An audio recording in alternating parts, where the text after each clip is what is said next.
세상은 넓고 할 일은 많다. 바로 김우중 전 대우그룹 회장이 한 이야기인데요. 김 회장이 오랜만에 공식 석상에 나타났습니다. 그런데 눈물을 보였다고 하네요.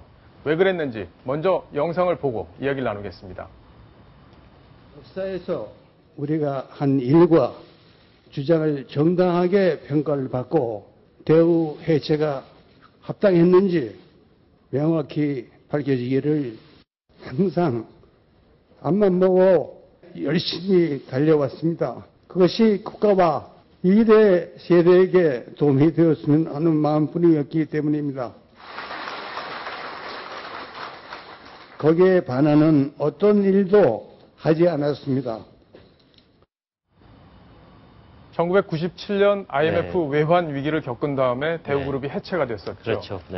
김대중 정부 시절이었는데 그렇죠. 아마 굉장히 억울했던 모양입니다. 저렇게 눈물을 보이는 걸 보니까요.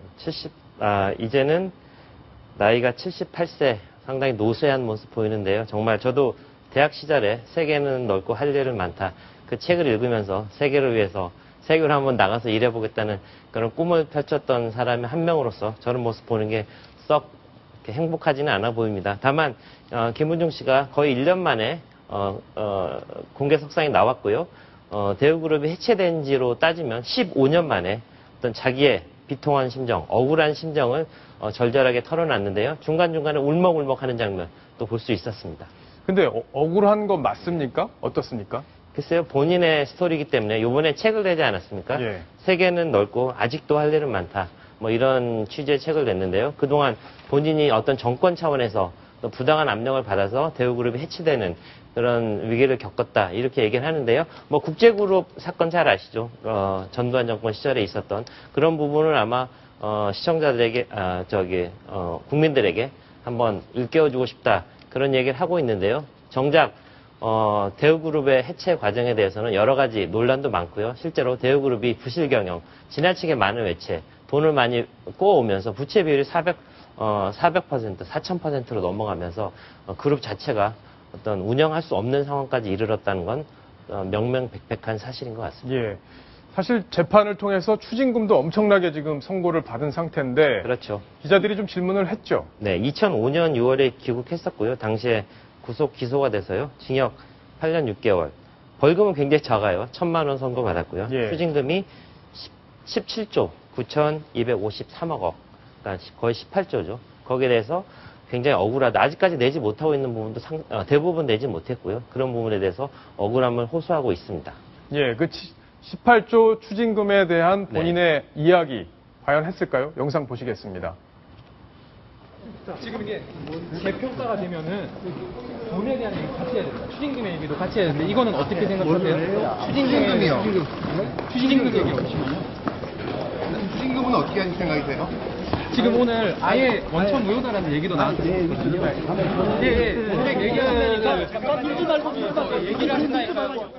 대우그룹 관계자들까지 아주 굉장히 많이 나왔고 기자들이 많이 나와서 아주 북새통을 이루고 있는 모습인데요. 그렇죠. 예, 18조 원 돈이 없잖아요. 지금 내고 싶어도. 그래서 방금 저 장면을 유심히 보시면 본인이 하고 싶은 얘기는 아주 적극적으로 해명하지만 자기가 듣고 싶지 않은 부분, 그런 부분은 정말 귀가 들리지 않는 것 같이 행동을 하는데요. 예. 그 18조 추징금 부분 굉장히 중요한 부분이고요. 어떤 저 부분에 대해서도 김우중 전 회장이 어찌됐건 자기가 억울하건 아니건 해명을 하고 넘어갔으면 더 떳떳한 모습 아니었을까 하는 생각이 듭니다. 어쨌든 김우중 회장의 최측근에 있는 사람들은 우리에게 저렇게 18조 추징금 물리려고 하는 것은 부당하다. 그런 부당함을 지금도 계속 호소하고 있는 것으로 알고 있습니다. 예. 자, 이번에는 다른 재벌가 회장 얘기를 좀 해볼게요. 삼성그룹 이건희 회장 이야기인데요. 지금 오늘의 삼성그룹으로 키운 아주 큰 업적을 남긴 그런 경영자로 지금 평가를 받고 있는 분인데 그렇죠. 지금 계속 3개월째 병상에 지금 누워 있습니다. 네. 직원들이 지금 네. 회장님 쾌유를 바라는 글들을 지금 올리고 있다고 하는데요. 내용을 좀 소개해 주시죠. 네, 삼성그룹의 어떤 정신적인 지주이자 삼성그룹 그 자체라고 할 수 있는 그런 어떤 전설적인 그런 회장이죠. 지난번에 쓰러진 다음에 아직까지도 병석에서 완전히 회복되지 않은 상황인데요. 사내에서는 벌써 댓글이 7,000건이나 달리면서 이건희 회장의 쾌유를 바라는 그런 얘기들이 속속 올라오고 있습니다. 몇 가지를 좀 소개를 해드리자면요. 반드시 일어나서 다시 한번 더 큰 도약을 하려 믿는다. 빨리 쾌차해서 10년, 20년 계속 그룹을 이끌어 주셨으면 좋겠다. 2018년 평창 동계올림픽도 같이 보시죠. 또 추석 때 또 임직원들 일일이 악수하고 격려해 줬으면 좋겠다. 뭐 이런 얘기들이 올라와서 7,000건이 넘는 댓글이 달려서 신기록을 세웠다고 합니다. 예. 예전에 제가 삼성전자의 황창규 사장을 인터뷰한 적이 있어요. 네. 그때 이건희 회장에 대해서 평가를 해달라 이렇게 얘기를 했더니 경영의 철학자다 이런 표현을 하더라고요. 네. 그러니까 경영이라는 어떤 세속적인 학문을 철학의 경지까지 끌어올린 사람이다 이렇게 아마 평가를 했던 것 같은데 아마 저 지금 삼성그룹의 직원뿐만 아니라 상당수 일반 국민들도 이건희 회장이 빨리 쾌차하고 일어나기를 지금 바라고 있지 않을까 글쎄, 싶습니다. 우리 경제에서 삼성전자, 현대자동차 등등이 차지하는 비중을 생각할 때 이건희 회장 빨리 쾌차하는 것 뭐 굉장히 많은 국민들도 그렇게 바라고 있을 거라고 생각합니다. 예. 지금 재벌가 회장님 관련 소식이 하나 더 있어요. 바로 박태준 전 포철 회장인데요.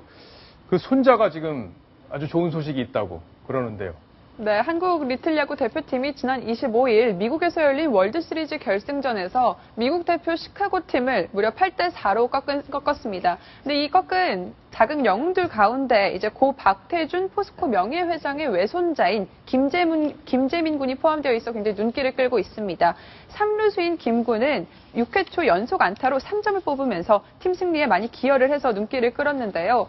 올해 13살인 김 군은 박태준 명예회장의 넷째 딸인 박경아 씨의 차남이기도 합니다. 예, 지금 화면에 나오고 있는 저 아이인가 보네요. 예, 맞습니다. 할아버지하고는 별로 안 닮은 것 같습니다. 초등학교 1학년 때부터 야구를 배워서 실력을 예. 쌓아오다가 이번에 우승까지 하는 영광을 누리게 된 겁니다. 그리고 박태준 명예회장도 이 리틀 야구단의 애정이 대단했다고 하는데요. 직접 리틀 야구단을 찾아서 3년간 1,000만 원씩 기부하겠다라고 이야기를 하기도 했었고요. 지난 2011년 말 박 명예회장의 별세 당시에 마치 애정에 보답을 하듯 야구단 그 소속 어린이 5명이 빈소를 직접 찾아오기도 했었습니다. 예. 야구단 감독이 이렇게 얘기했네요. 박태준 명예회장이 생전에 열악한 리틀 야구팀을 자주 후원해 주셨다 이렇게 얘기를 했는데 할아버지하고 외모는 그렇게 닮진 않았지만 다부진 거는 아마 비슷한 것 같습니다. 자, 이번 소식은 여기까지 정리를 하겠고요.